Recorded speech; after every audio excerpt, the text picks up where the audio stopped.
Oh God. So I saw White Guardian about a couple hours ago, and all I can say about this film is it's a good film.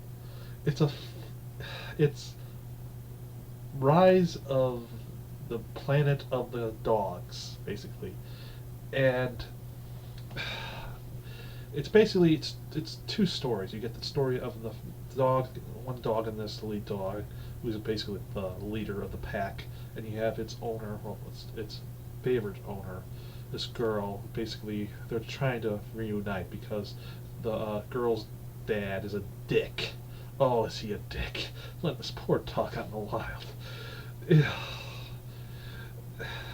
And then this poor dog goes through all the shit that all you can. I mean, I was freaking hugging my dog at the end of this movie, but I mean, god damn it. Oh, some of this stuff happens to this poor dog. You're like, oh god, no, why? Why are you doing this? Oh. Of course, you don't know why the dog fucking revolts after all the shit that happens to him. I mean, you're like, he's like, I've had enough of this shit. It is time to revolt. And sure enough, he gets an army of dogs to go with him.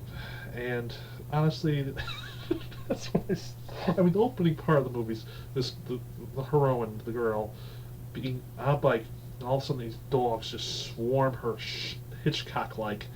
And you're like, am I watching what I think I'm watching?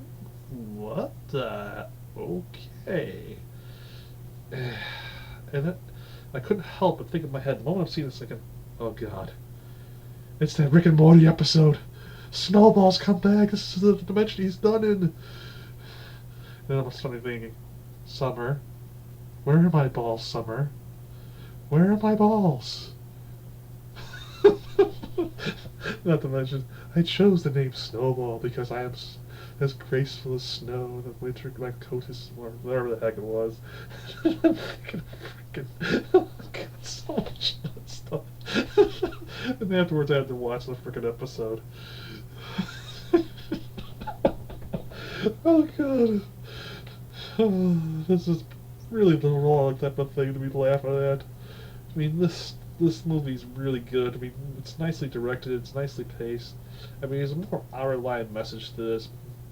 Basically, don't fucking run off your dog like this. I mean, come on, why would you do that?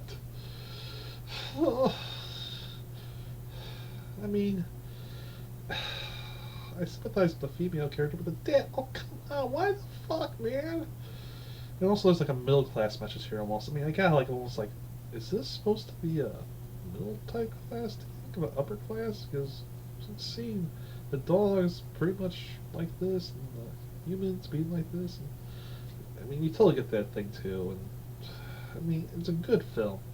I mean, this guy watched a lot of Hitchcock. He watched Cujo. He watched, oh god, the scene where she discovers some bodies. Like, oh shit, these dogs really went after these guys. This person. I mean, it has some good gore. I mean, the fact that this was not any CGI, that I could imagine was like, oh my god, they actually did this. How the hell did they get all these dogs to act like this? Is amazing, and actually, especially the lead dog. I mean, the emotions this dog conveys is just amazing to watch. But yeah, this was a really good film. Honestly, my only thing is like I just kind of think of Rick and Morty when I'm watching this movie. I was like, oh god, I just couldn't help but think of the jokes of Snowball and Rick, and pretty much I just couldn't help but think of the episode so much. And that's the only downfall of this is that Rick and Morty did this episode too, this plot too, and they did a humorous version of it. I mean, this was the most fucked up version of it. The fact that you see dogs getting shot by a freaking SWAT attack units and SWAT teams and pretty much. Oh, and I mean, honestly, of killer dog movies, I'd probably rate this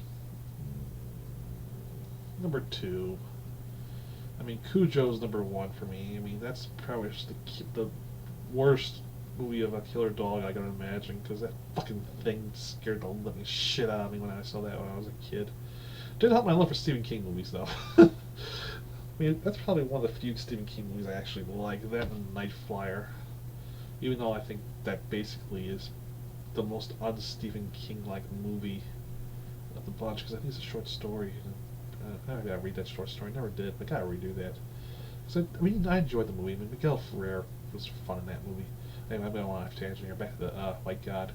Uh, yeah, it's a really good film. I mean, surprisingly well shot, well made, and it's foreign film, the big boot too. I mean, I was actually surprised. I was expecting like maybe something like, okay, but what am I getting here? And then also I saw it from the poster like, okay, and then when I started the film, I'm like, wow, this is really well shot and well made. And all of a sudden I start to tell, I was like, this is Hungarian?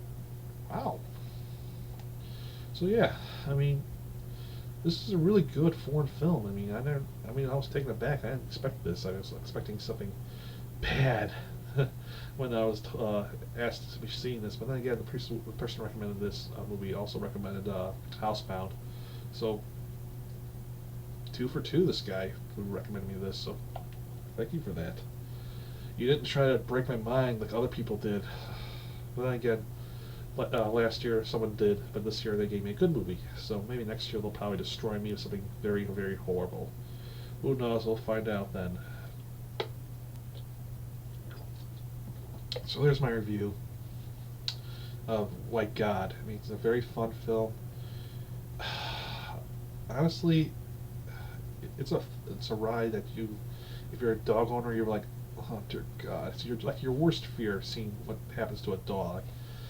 And it tugs on your heartstrings if you're a dog owner. If you're not, you're like, not.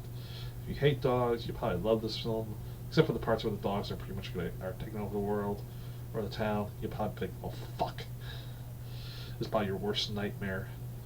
I mean, honestly, this is an amazing movie. I mean, the performances are really good. I mean, the human and dog performances are fucking amazing in this. I mean, the lead girl's very good, and so is the father. I mean, you almost feel sorry for him, but then again, no. When he does that dog, I was like, fuck you, I hope you die. I'm not going to spoil what happens to him in the end of the movie. So, but you have to go see yourself. But, yeah, this dog is amazing. This plays the lead dog in this, the leader. I mean, the emotions he conveys via his eyes and just his mouth and his grr. I mean, wow. And his movements too. I mean, it's a really well-trained dog, and it's a real well-directed movie too. I mean, it's all the right notes. So if you're looking for something like well-made type of horror, this is probably one of the best ones. I would say honestly, this was better than the Babadook actually. I honestly don't want to say that, but it was. This was really, really good, and it really surprised me.